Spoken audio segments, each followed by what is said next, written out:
When I married him, I held on to one lie. I never told my fiancé or his domineering mother that the luxury condo we were living in was actually mine. And thank God I kept that secret, because almost immediately after the wedding his mother and he began their scheming.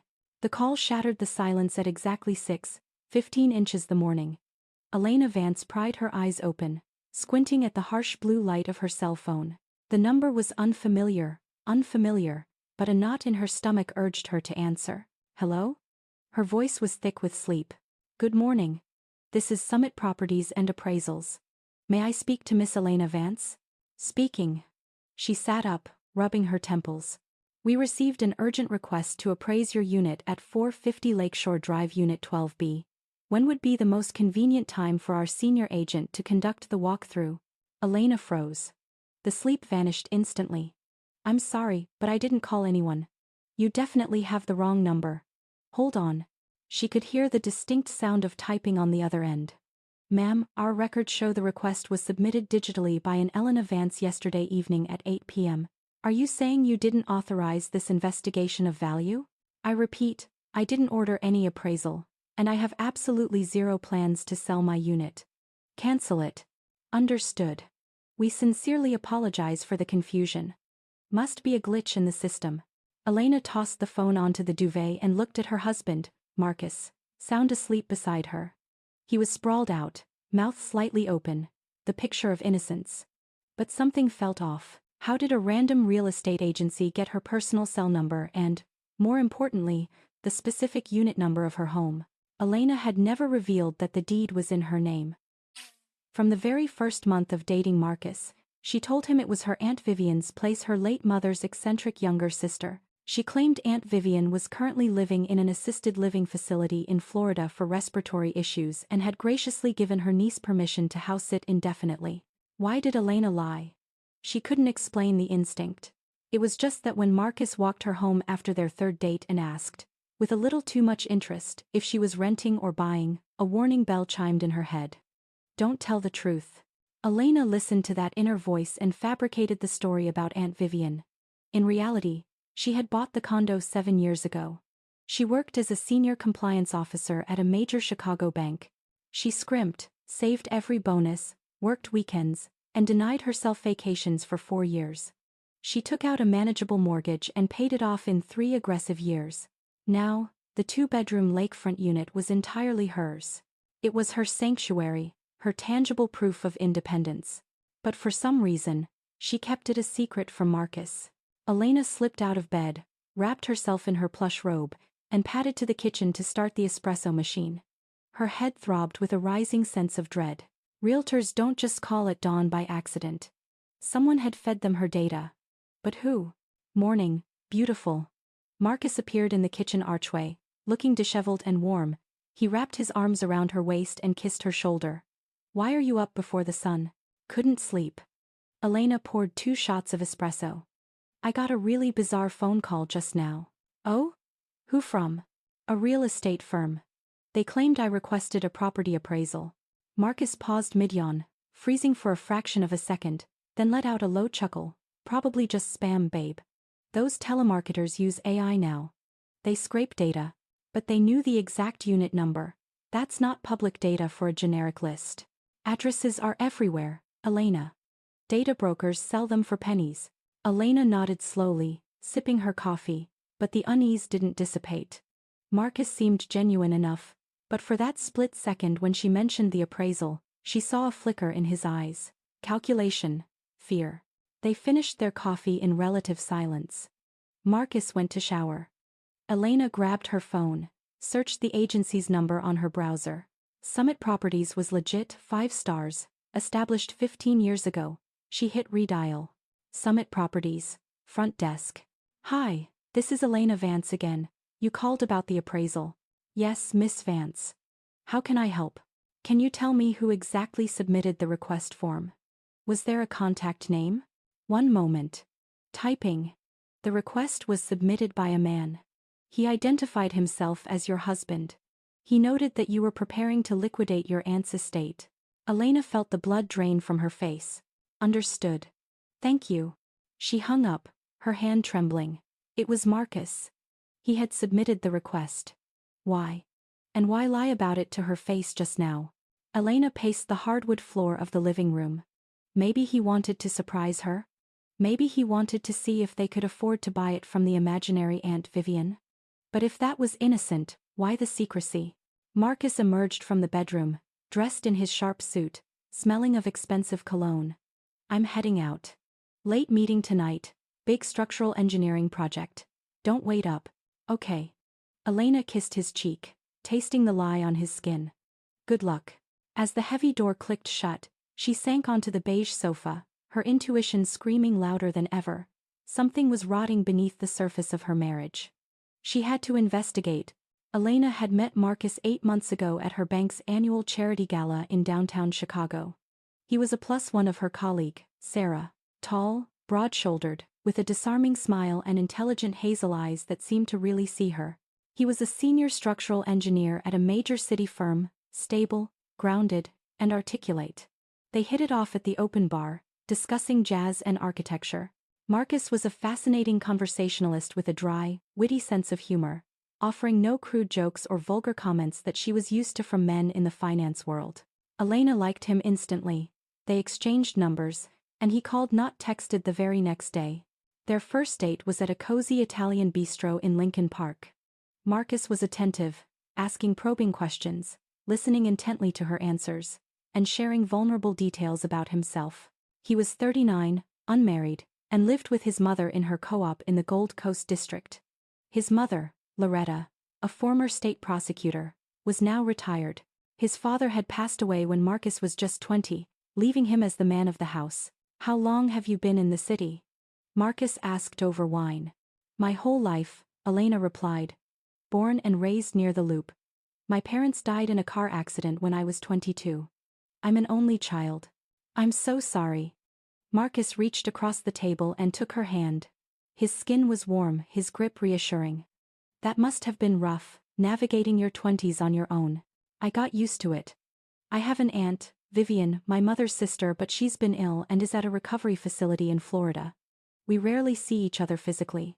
And where are you living now? In my Aunt Vivian's condo. She lets me use it while she's away. Marcus nodded slowly, processing the information. Convenient. Does your aunt plan on coming back anytime soon? I'm not sure. It depends on her health. Elena didn't think much of the question at the time. It seemed like normal curiosity about her living situation. They dated for 4 intense months. Marcus courted her beautifully rare flowers, thoughtful books as gifts, romantic dinners overlooking the river. Elena was smitten. At 34, she felt she had finally met a man she wanted to build a legacy with. She met his mother, Loretta, 2 months into the relationship. Marcus had put off the introduction, claiming his mother was particular. My mother is a difficult person, he explained, adjusting his tie nervously. She gets possessive. Since my dad died, she clings a bit. I need to prepare her. The meeting took place at Loretta's pristine, almost sterile apartment. Loretta, around 65, was a slender woman with a piercing gaze and a cold, unreadable expression. She was modestly but impeccably dressed in a stiff suit, keeping her distance like a judge observing a defendant. So, this is the young lady you've been telling me so much about, she said, scrutinizing Elena from shoes to hair. Sit down, dear. Let's have some tea. All evening, Loretta questioned Elena about her life, job, and family history. It didn't feel like a conversation. It felt like a cross-examination by a seasoned prosecutor looking for evidence of a crime. She showed particular interest in Elena's lack of family. You said your aunt is your only remaining relative.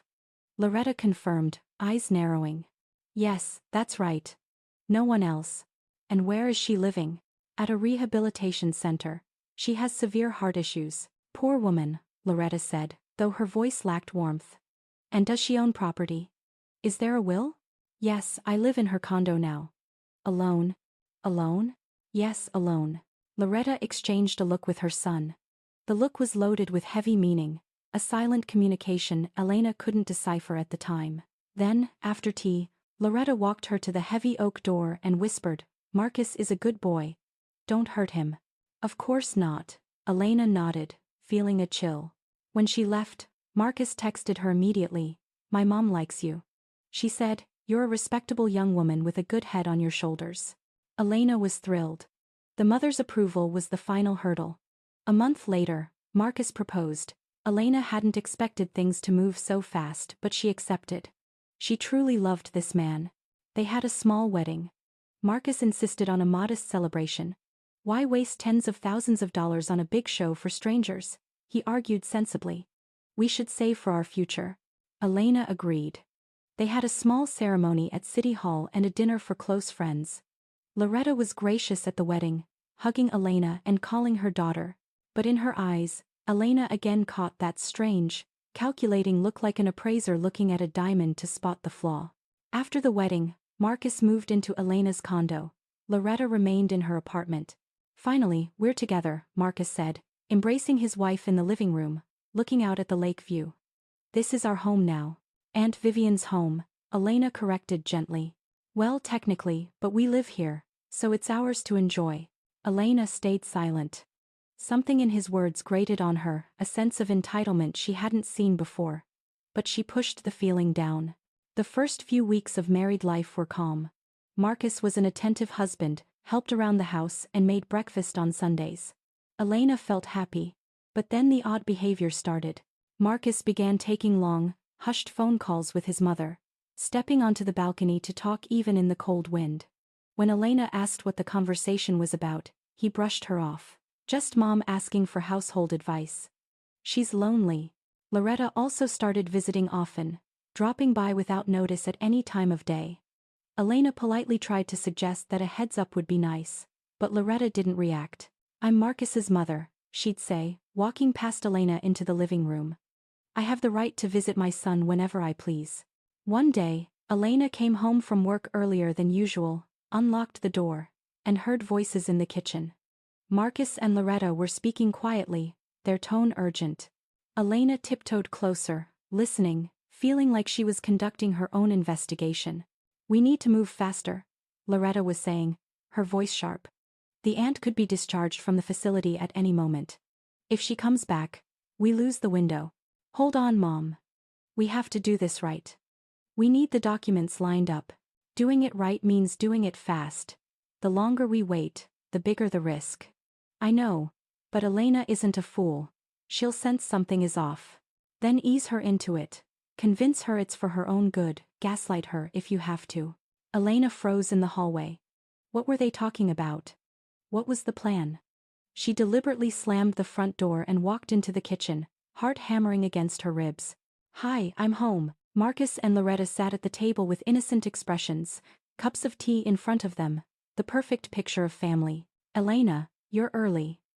Marcus smiled, though the corners of his eyes remained tight. "Mom just stopped by for a quick chat." "I see."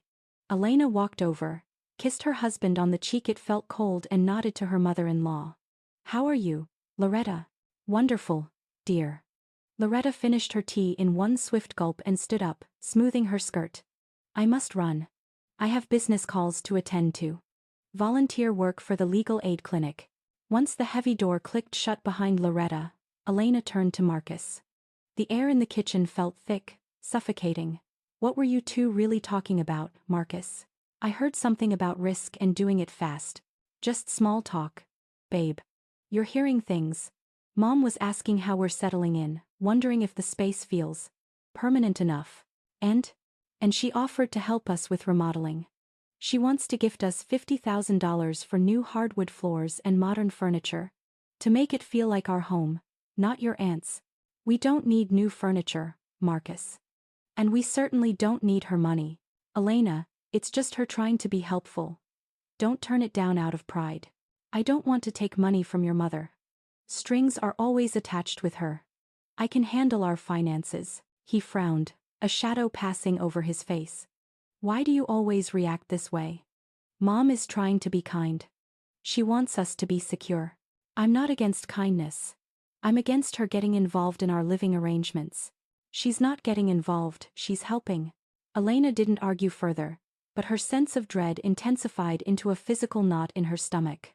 They were up to something. She knew it. The remodel was just a way to sink money into the property, to establish a financial claim. The next day, Elena decided to test her suspicions.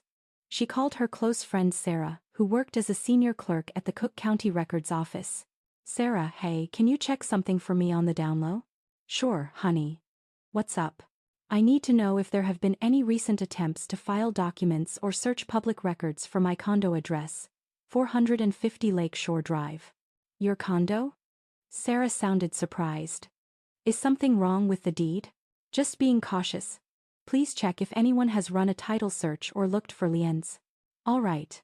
Give me a couple of days to dig into the access logs. Elena hung up and pondered. Maybe she was being paranoid. Maybe Loretta genuinely wanted to help them upgrade the floors. But her gut screamed. Something is not right. That evening, Marcus came home from work in a spectacularly good mood. He brought a bottle of expensive wine and was humming a jazz tune. Elena, I have incredible news for you. What is it? Mom found a buyer for the condo. A cash buyer. Elena was stunned, dropping the dish towel. Which condo? This one. Your Aunt Vivian's place. What? Don't worry. It's all legal. Mom used to be a prosecutor, remember? She has connections in high places.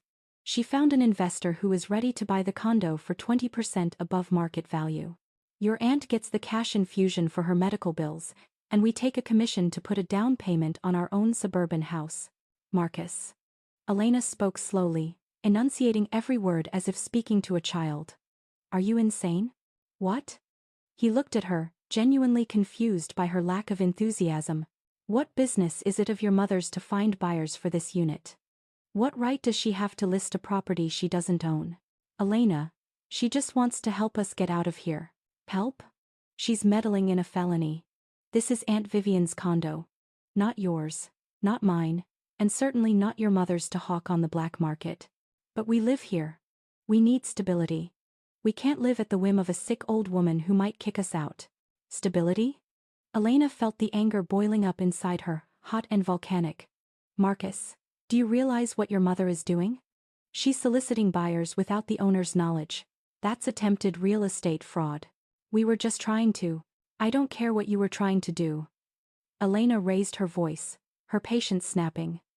I have zero tolerance for being pressured into a crime. Tell your mother to stop immediately.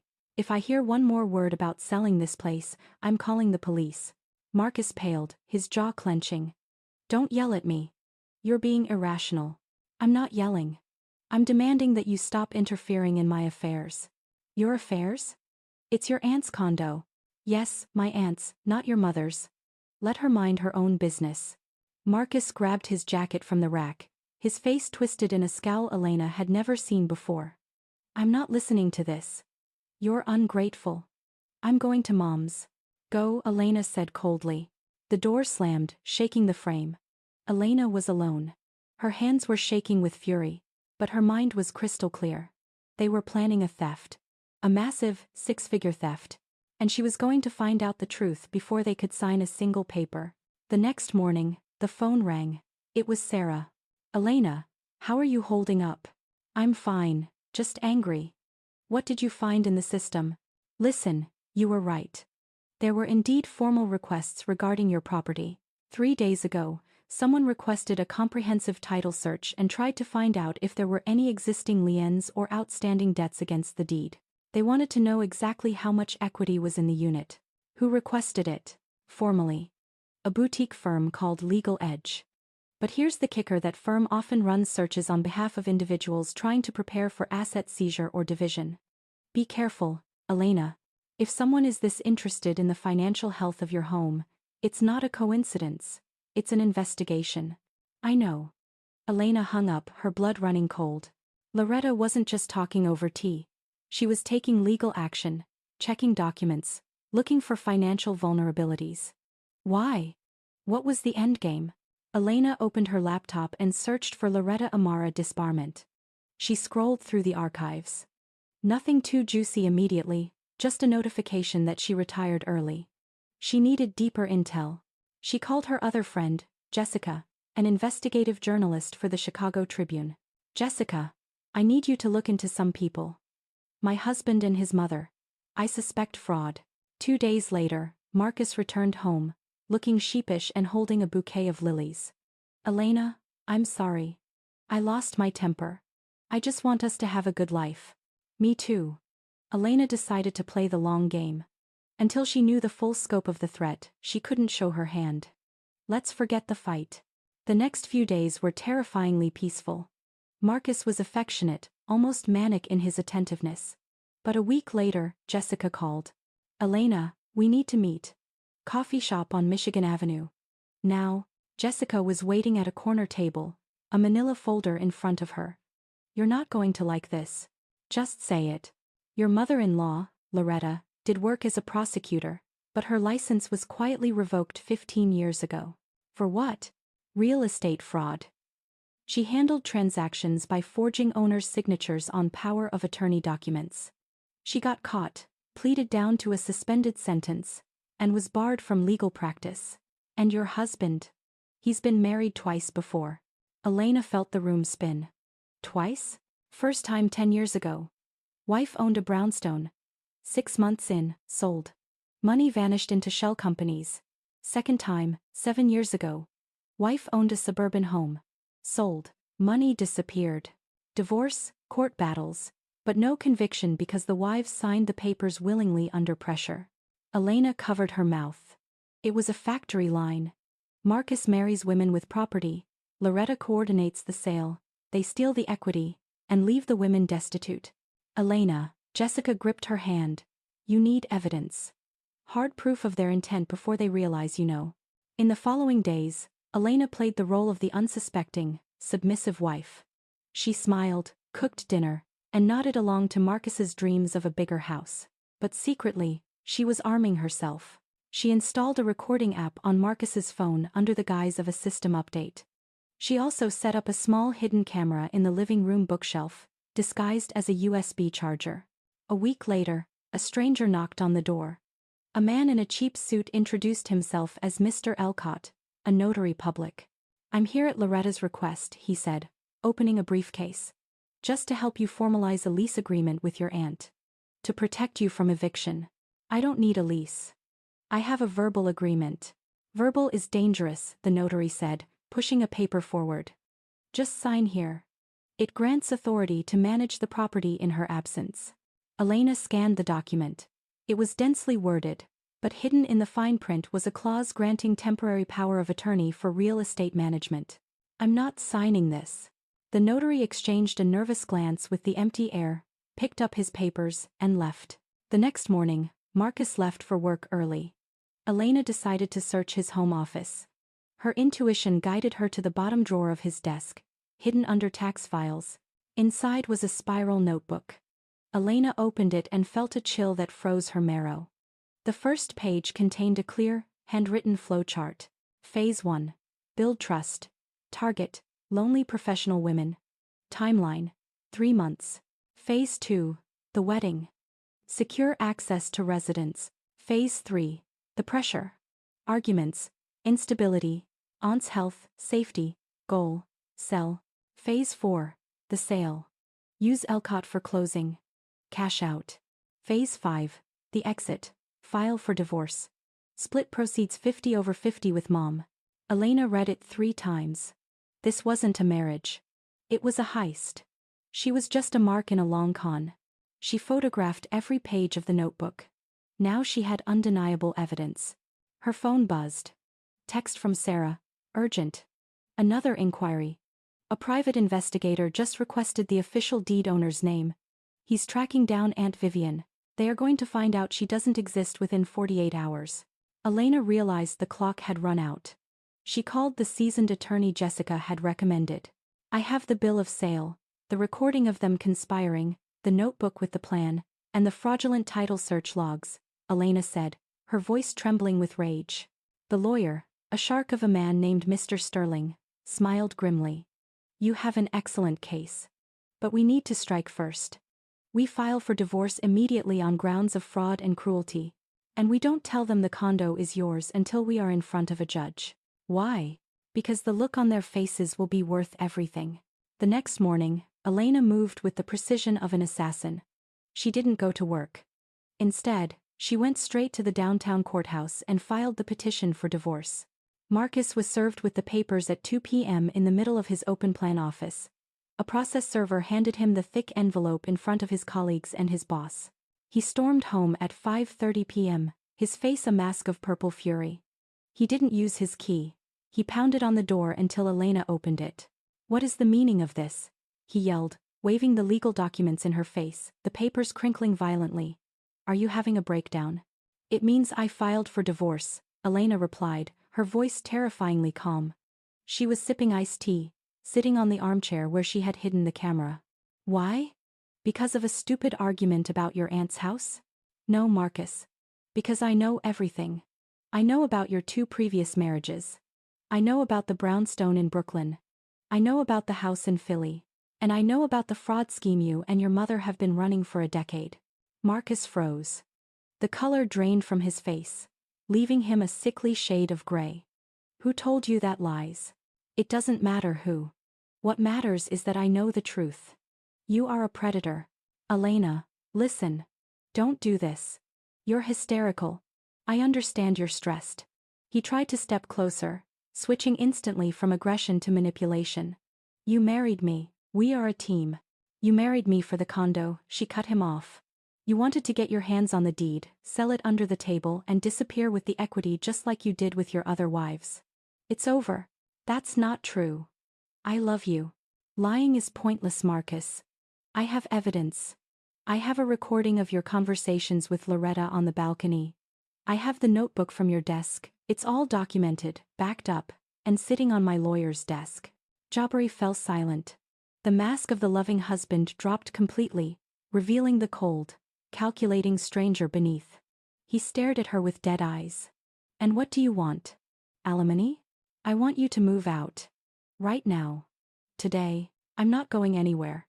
This is my home too." "No, it isn't. This is my aunt's condo. I have a lease agreement, verbal or otherwise, that grants me residency.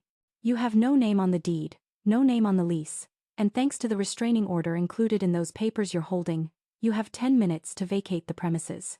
You can't do that. Try me." "The police are on speed dial." Marcus sneered, his hands balling into fists. "Fine. I'll leave. But I won't leave empty-handed. I'll take this to court. I'll demand half the marital assets. I'll bleed you dry." "Go ahead," Elena smirked, leaning back. "My attorney is waiting for you." Marcus grabbed his jacket, shoved a few things into a duffel bag, and stormed out. "You'll regret this," he screamed before the door slammed shut. Elena locked the deadbolt. She was alone, but for the first time in months the air felt clean. The next few weeks were a nightmare of psychological warfare. Marcus called and texted incessantly, oscillating between begging for forgiveness and screaming threats. Elena didn't reply, she simply saved every message as evidence. Loretta didn't sit idly by either. She showed up at the building lobby, demanding to see her daughter. When the doorman refused, she stood outside screaming that Elena was a thief who stole her son's youth. Then came the anonymous calls in the middle of the night, heavy breathing, soft threats. "We will find the aunt," a voice whispered one night. "We will find her and we will make her sell." Elena felt a shiver of fear, but she held her ground. She recorded every interaction. She forwarded everything to Mr. Sterling. Finally, a month later, the court date arrived. The courtroom was sterile and cold. Marcus sat with a cheap lawyer, looking confident. He demanded a full division of assets, claiming he had contributed to the value of the home and that the aunt was mentally unfit, requiring a court-appointed guardian, preferably Loretta, to manage the sale. Elena sat silently next to Mr. Sterling. She watched them weave their lies, waiting for the trap to spring. "Your Honor," Marcus's lawyer pontificated. "My client is entitled to equitable distribution. We believe the wife is hiding assets under the guise of a relative's ownership." Then came the moment of truth. "Your Honor," Elena's attorney stood up, buttoning his jacket. "The petitioner is operating under a significant delusion. The property in question belongs exclusively to my client, Miss Elena Vance. It was purchased 5 years before the marriage." He slid a certified copy of the deed across the table. Marcus and Loretta exchanged startled, confused looks. "But the condo belongs to the aunt," Marcus cried out, forgetting court protocol. "Aunt Vivian." There is no Aunt Vivian, Mr. Sterling said calmly, his voice echoing in the silent room. My client invented the relative to test the petitioner's intentions, and as the plethora of evidence shows, her fears were entirely justified. Silence fell over the courtroom. It was heavy, suffocating silence. Marcus slowly turned to look at Elena. His eyes were wide with shock. You lied? Yes, Elena said firmly, meeting his gaze without flinching. The condo was always mine. I protected my property from fraudsters. Loretta jumped to her feet, her face purple. You tricked my son. You entrapment witch. Order. The judge banged the gavel. Sit down or be held in contempt. I protected myself, Elena replied calmly. The judge reviewed the deed, then the recording transcripts, then the notebook photos. His expression grew darker with every page.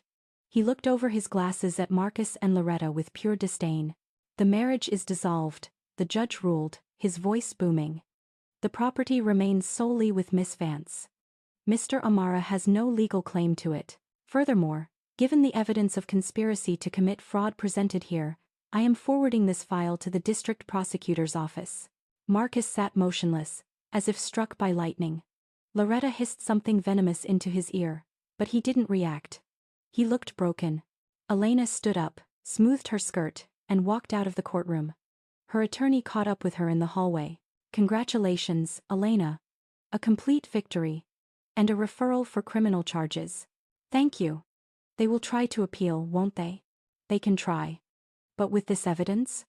They'll be lucky if they aren't in handcuffs by dinner. I'm ready for anything. Elena stepped out onto the street. The Chicago wind was brisk, but the sun was bright. She took a deep breath. Freedom. Her phone vibrated. A text from Marcus, we're not done. Watch your back. Elena blocked the number. No more conversations. A week after the civil judgment, Jessica sent Elena a link to a breaking news article on the Tribune's homepage. The headline was bold and satisfying. The matrimonial swindle. How one Chicago executive dismantled a real estate ring. Elena read it in her office, her coffee growing cold. The article detailed the scheme without naming her directly, referring to her only as Jane Doe. Jessica had interviewed Marcus's ex-wives, women Elena hadn't even known existed until the investigation. They all went on record, thanking the anonymous financial analyst for having the courage to fight back. If it weren't for her, said one victim, a teacher from the suburbs named Sophie, we would never have found justice. We thought we were just unlucky in love. We didn't know we were prey. Elena closed the browser tab. She didn't want fame. She just wanted safety. A month passed. The silence was unnerving. Then, Loretta Amara made one last, desperate attempt. It was a Tuesday morning, gray and drizzling. Elena was leaving her building for work when she saw a figure standing by the limestone pillars of the entrance. Loretta looked haggard, her designer suit wrinkled, her hair unkempt. She blocked Elena's path. We need to talk, Loretta rasped. We have nothing to talk about, Elena replied, clutching her bag tighter. You have a restraining order. You ruined my son's life. No. You too tried to ruin mine. He loved the condo, Loretta. Or rather, he loved the asset of a non-existent aunt. Loretta stepped closer, ignoring the doorman's watchful eye. We will find ways to reclaim what is rightfully ours. We have lawyers. We will sue for emotional distress. By what right? Elena stood her ground, her heels clicking on the pavement. You are criminals, and soon the whole state will know it. You won't prove anything in criminal court. It's he said, she said. I already have, Elena said, her voice dropping to a lethal whisper. I have the recording of you telling him to gaslight me. I have the notebook written in Marcus's hand, and I have the sworn testimony of 3 other women you defrauded. Do you really want to continue this conversation at the police station? Loretta turned pale, her eyes darting nervously. You will regret this. No, Elena shook her head. You will. Loretta turned and scurried away into the rain like a rat caught in a flashlight beam. Elena watched her go, feeling a final weight lift from her shoulders. That evening, a detective from the Financial Crimes Unit called. Miss Vance, we have new developments. Based on the evidence you provided and the article published, 2 more women have come forward. Both were victims of the Amara scheme in the last decade. What does that mean for the case? It means we are filing felony charges. Grand larceny, conspiracy to commit wire, fraud, and identity theft. The total amount of damages across all victims exceeds $5 million. They are looking at serious time. Good, Elena breathed out. I'm ready to testify. The criminal trial for Marcus and Loretta took place 3 months later. Elena attended as the star witness. The courtroom was packed journalists, curious onlookers, and a row of women who had once been married to Marcus. The prosecutor read the indictment, listing every episode, every forged signature, every dollar stolen. The defense attorneys tried to paint Marcus as a victim of a controlling mother and Loretta as a senile old woman, but the evidence was irrefutable. The notebook alone was a damning script of their guilt. The judge delivered the sentence with a stony face. Loretta Amara, you are sentenced to 8 years in federal prison. Marcus Amara, you are sentenced to 6 years in federal prison. The bailiffs moved in. The guards led the convicted pair away. Marcus looked back at Elena one last time. There was anger in his eyes, but underneath it, something pathetic frustration that the perfect plan had been dismantled by the one woman he underestimated. Elena left the courtroom. Outside on the steps, Sophie and the other victims were waiting. Thank you, Sophie said, tears in her eyes. You stopped them. You actually stopped them. I just defended myself, Elena said humbly. You did more than that. You gave us our dignity back. They stood together for a moment, a silent sorority of survivors, before parting ways into the bustling city. Several months passed, the snow melted in Chicago, giving way to a wet, gray spring. Elena returned to her normal rhythm, though the tempo had changed. Work was going exceptionally well. She was promoted to senior compliance director, leading her own division. Her boss, a man of few words, shook her hand firmly. Elena, you went through a personal hell and didn't let a single deadline slip. That kind of resilience is rare. Her colleagues knew the broad strokes of the story and treated her with a newfound respect. No one asked unnecessary questions. In the evenings, Elena returned to the gym, the same high-end club where she had first noticed Marcus years ago. But now, the smell of sanitizer and rubber didn't trigger memories of his lies. She had exorcised him from the geography of her life. One Tuesday, a man in his early 40s approached her near the free weights. He was tall, with kind lines around his eyes and a runner's build. Excuse me, he said, holding up a towel she had dropped. I think this is yours. Oh, thank you. Elena took it, bracing for a pickup line. I'm David, he smiled, not pushing into her personal space. I've seen you here before. You focus like you're training for combat. Elena laughed, a genuine sound. Something like that. I'm Elena. Nice to meet you, Elena. I'm an architect, just moved here from Boston. If you're ever up for a protein shake or a coffee, let me know. Elena hesitated. Part of her wanted to say yes, he seemed safe, open. But a colder, darker part of her seized up. The trauma was a physical weight in her chest. Fear. Fear of another mask, fear of another script. Thank you, but no, she replied, her voice tight. I'm not dating right now. I understand. David nodded easily. No flash of irritation, no pressure. If you change your mind, I'm usually here at 6. He walked away. Elena watched him go, clutching the towel. Not all men are fraudsters, she told herself. But she wasn't ready. She needed time to recalibrate her radar. That winter, Elena decided to renovate the condo. It was time to scrub the last DNA of the marriage from her sanctuary. She hired a crew and completely gutted the living room where Marcus used to plot with his mother. She tore out the dark wood and replaced it with light oak and floor-to-ceiling windows. Do you want a focal point? The interior designer asked. Yes, Elena said. I want a massive mirror in the foyer. So every time I leave the house, I can look myself in the eye and remember that I saved myself. The renovation took 2 months. When the dust settled, the apartment felt breathable again. It was no longer Aunt Vivian's unit. It was Elena's fortress. In the late spring, Elena pulled a crumpled business card from her gym bag. David had given it to her weeks after their first meeting, just in case. She called him. Hi, this is Elena. From the gym. Elena. I'd almost given up hope. His voice was warm. Sorry for the silence. Life is complicated. Complicated is fine. Are you okay?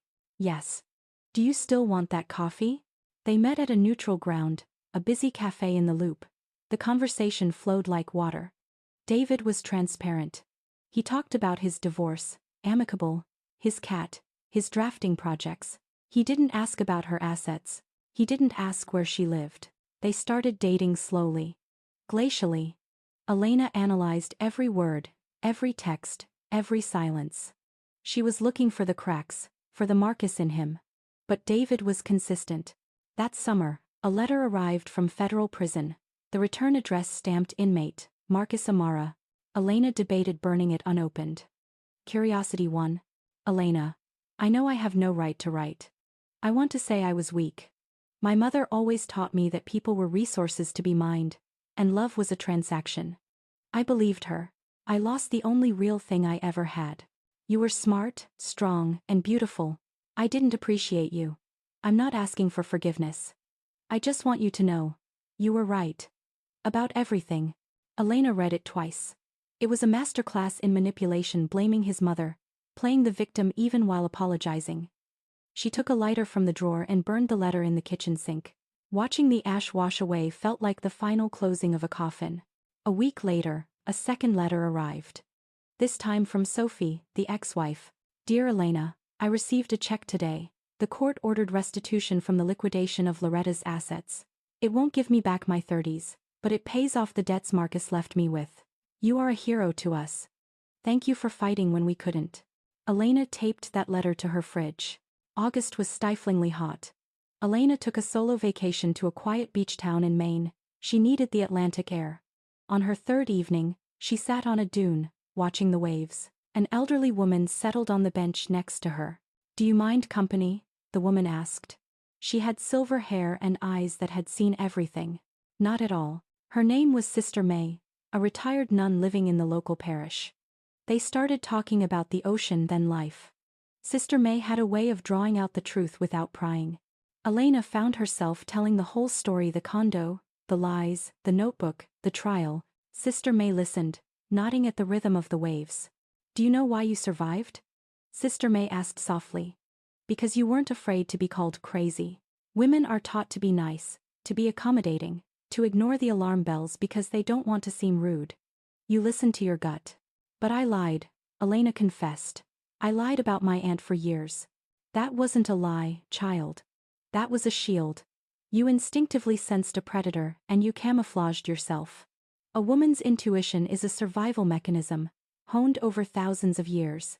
Never apologize for it. But what if I'm too damaged now? What if I push a good man away because I'm paranoid? Better to be overcautious and wrong than to be trusting and lost, Sister May said, patting her hand. A good man will understand your walls.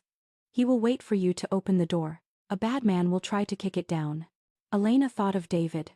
How he waited. How he never pushed. Thank you, Elena whispered. Go live, Sister May smiled. You won. Returning to Chicago, Elena felt a shift in her tectonic plates. She invited David over for dinner. It was the first time he would see her condo. Are you sure? He asked on the phone. I can wait. I'm sure. Come over at 7. Elena cooked a simple meal. David arrived with a bottle of Pinot Noir and no expectations. He looked around the bright, renovated space. This is incredible, he said. Did you design this? I directed it. David, I need to tell you something. Okay, I own this place. I bought it 5 years before I met my ex-husband. He tried to steal it from me. That's why I'm careful. David set the wine down. He didn't ask how much it was worth. He didn't ask to see the deed. He just took her hand. I'm sorry you went through that, he said, his eyes serious. And I'm honored you trust me enough to tell me. Elena felt the warmth spread through her chest. He wasn't calculating the equity. He was seeing her. Autumn arrived in Chicago with a vengeance, stripping the trees bare. Elena was walking home from the L train under her umbrella, feeling the cold bite her cheeks. She was in a good mood. Her team had just closed a major audit, and her relationship with David was developing harmoniously, free of drama. By the entrance of her building, a woman was standing, soaked to the bone, shivering in a thin coat. Her eyes held a desolate, haunted look that Elena recognized instantly. Are you Elena Vance? She asked, her voice trembling. Yes. Who are you? I'm Clara. I was Marcus's fiancée 6 years ago. Before the woman in Philadelphia, Elena tensed up, gripping her keys. Do you want to come in? You're freezing. They went up to the condo. Elena made hot herbal tea. Clara told her story. She met Marcus at a construction site she was managing. He promised her the world. She owned a small but successful landscaping business. Marcus suggested expanding, taking out a loan to buy heavy machinery. She agreed. He put everything in his name, supposedly for better interest rates due to his credit score. Then the business assets vanished. The loan was left to her. I'm still paying it off, Clara whispered, staring into her mug. I live in a studio apartment now. I lost everything. Why didn't you sue? I tried. He had fake invoices, forged contracts. He was a ghost. And now, he's in prison thanks to you. I came to thank you. You did what none of us could. You're welcome, Elena said softly. I was just protecting myself. You did more than that.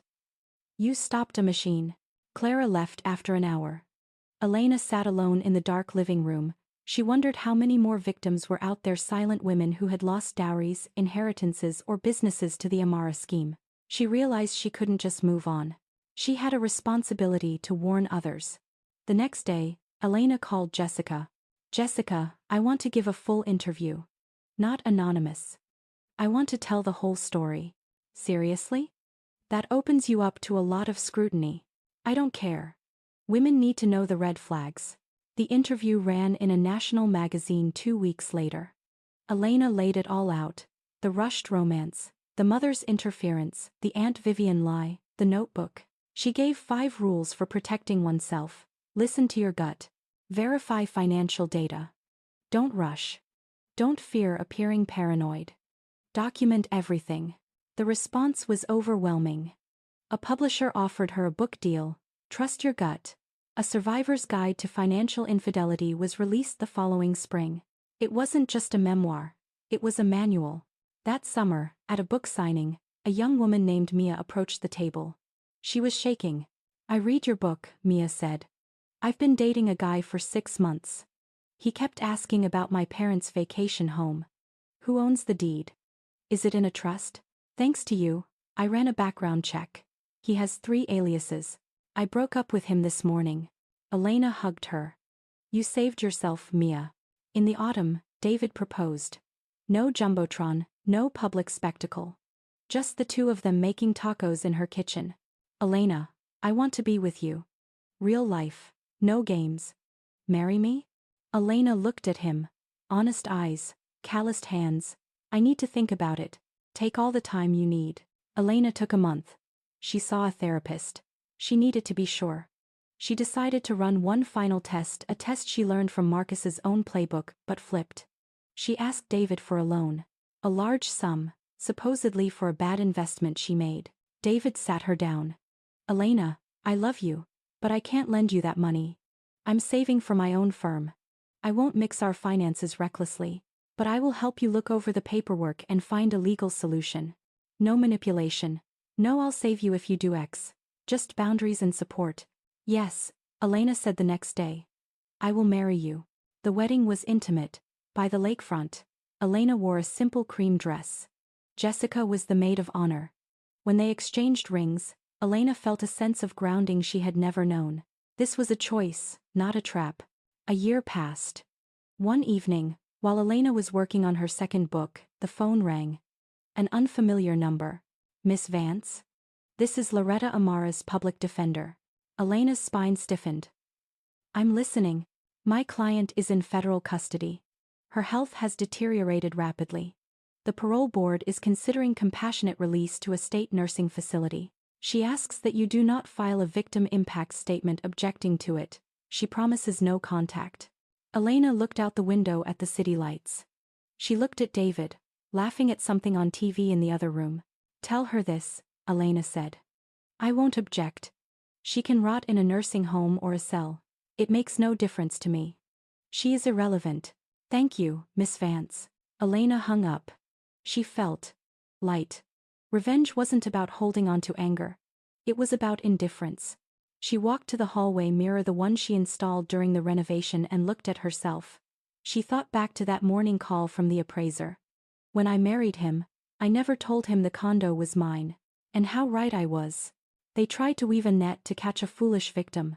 Instead, they caught a shark. Elena didn't tolerate it. She acted, she fought, and she won. Because strong women don't just survive, they keep the deed. Did you enjoy this story of justice? Which city are you listening from tonight? Let me know in the comments below. If you believe in karma, hit that like button and consider supporting the channel with a super thanks so I can keep bringing you these high-quality stories. I read every single comment. On your screen right now are 2 more stories of betrayal and sweet revenge that I handpicked for you. Don't forget to subscribe. See you in the next one. With love and respect. The next morning, Elena moved with the precision of an assassin. She didn't go to work. Instead, she went straight to the downtown courthouse and filed the petition for divorce. Marcus was served with the papers at 2 p.m. in the middle of his open plan office. A process server handed him the thick envelope in front of his colleagues and his boss. He stormed home at 5:30 p.m., his face a mask of purple fury. He didn't use his key. He pounded on the door until Elena opened it. "What is the meaning of this?" he yelled, waving the legal documents in her face, the papers crinkling violently. "Are you having a breakdown?" "It means I filed for divorce," Elena replied, her voice terrifyingly calm. She was sipping iced tea, sitting on the armchair where she had hidden the camera. "Why? Because of a stupid argument about your aunt's house?" "No, Marcus. Because I know everything. I know about your 2 previous marriages. I know about the brownstone in Brooklyn. I know about the house in Philly. And I know about the fraud scheme you and your mother have been running for a decade." Marcus froze. The color drained from his face, leaving him a sickly shade of gray. "Who told you that lies?" "It doesn't matter who. What matters is that I know the truth. You are a predator." "Elena, listen. Don't do this. You're hysterical. I understand you're stressed." He tried to step closer, switching instantly from aggression to manipulation. "You married me. We are a team. You married me for the condo," she cut him off. "You wanted to get your hands on the deed, sell it under the table, and disappear with the equity just like you did with your other wives. It's over. That's not true. I love you. Lying is pointless, Marcus. I have evidence. I have a recording of your conversations with Loretta on the balcony. I have the notebook from your desk. It's all documented, backed up, and sitting on my lawyer's desk." Jabari fell silent. The mask of the loving husband dropped completely, revealing the cold, calculating stranger beneath. He stared at her with dead eyes. "And what do you want? Alimony? I want you to move out. Right now. Today. I'm not going anywhere. This is my home too." "No, it isn't. This is my aunt's condo. I have a lease agreement, verbal or otherwise, that grants me residency. You have no name on the deed, no name on the lease. And thanks to the restraining order included in those papers you're holding, you have 10 minutes to vacate the premises." "You can't do that. Try me. The police are on speed dial." Marcus sneered, his hands balling into fists. "Fine. I'll leave. But I won't leave empty-handed. I'll take this to court. I'll demand half the marital assets. I'll bleed you dry." "Go ahead," Elena smirked, leaning back. "My attorney is waiting for you." Marcus grabbed his jacket, shoved a few things into a duffel bag, and stormed out. "You'll regret this," he screamed before the door slammed shut. Elena locked the deadbolt. She was alone, but for the first time in months the air felt clean. The next few weeks were a nightmare of psychological warfare. Marcus called and texted incessantly, oscillating between begging for forgiveness and screaming threats. Elena didn't reply. She simply saved every message as evidence. Loretta didn't sit idly by either. She showed up at the building lobby, demanding to see her daughter. When the doorman refused, she stood outside screaming that Elena was a thief who stole her son's youth. Then came the anonymous calls in the middle of the night, heavy breathing, soft threats. "We will find the aunt," a voice whispered one night. "We will find her and we will make her sell." Elena felt a shiver of fear, but she held her ground. She recorded every interaction. She forwarded everything to Mr. Sterling. Finally, a month later, the court date arrived. The courtroom was sterile and cold. Marcus sat with a cheap lawyer, looking confident. He demanded a full division of assets, claiming he had contributed to the value of the home and that the aunt was mentally unfit, requiring a court-appointed guardian, preferably Loretta, to manage the sale. Elena sat silently next to Mr. Sterling. She watched them weave their lies, waiting for the trap to spring. "Your Honor," Marcus's lawyer pontificated. "My client is entitled to equitable distribution. We believe the wife is hiding assets under the guise of a relative's ownership." Then came the moment of truth. "Your Honor," Elena's attorney stood up, buttoning his jacket. "The petitioner is operating under a significant delusion. The property in question belongs exclusively to my client, Miss Elena Vance. It was purchased 5 years before the marriage." He slid a certified copy of the deed across the table. Marcus and Loretta exchanged startled, confused looks. "But the condo belongs to the aunt," Marcus cried out, forgetting court protocol. "Aunt Vivian." "There is no Aunt Vivian," Mr. Sterling said calmly, his voice echoing in the silent room. "My client invented the relative to test the petitioner's intentions, and as the plethora of evidence shows, her fears were entirely justified." Silence fell over the courtroom. It was heavy, suffocating silence. Marcus slowly turned to look at Elena. His eyes were wide with shock. You lied?" "Yes," Elena said firmly, meeting his gaze without flinching. "The condo was always mine. I protected my property from fraudsters." Loretta jumped to her feet, her face purple. "You tricked my son. You entrapment witch." "Order." The judge banged the gavel. "Sit down or be held in contempt." "I protected myself," Elena replied calmly. The judge reviewed the deed, then the recording transcripts, then the notebook photos. His expression grew darker with every page. He looked over his glasses at Marcus and Loretta with pure disdain. "The marriage is dissolved," the judge ruled, his voice booming. "The property remains solely with Miss Vance. Mr. Amara has no legal claim to it. Furthermore, given the evidence of conspiracy to commit fraud presented here, I am forwarding this file to the district prosecutor's office." Marcus sat motionless, as if struck by lightning. Loretta hissed something venomous into his ear, but he didn't react. He looked broken. Elena stood up, smoothed her skirt, and walked out of the courtroom. Her attorney caught up with her in the hallway. "Congratulations, Elena. A complete victory. And a referral for criminal charges." "Thank you. They will try to appeal, won't they?" "They can try. But with this evidence? They'll be lucky if they aren't in handcuffs by dinner." "I'm ready for anything." Elena stepped out onto the street. The Chicago wind was brisk, but the sun was bright. She took a deep breath. Freedom. Her phone vibrated. A text from Marcus. "We're not done. Watch your back."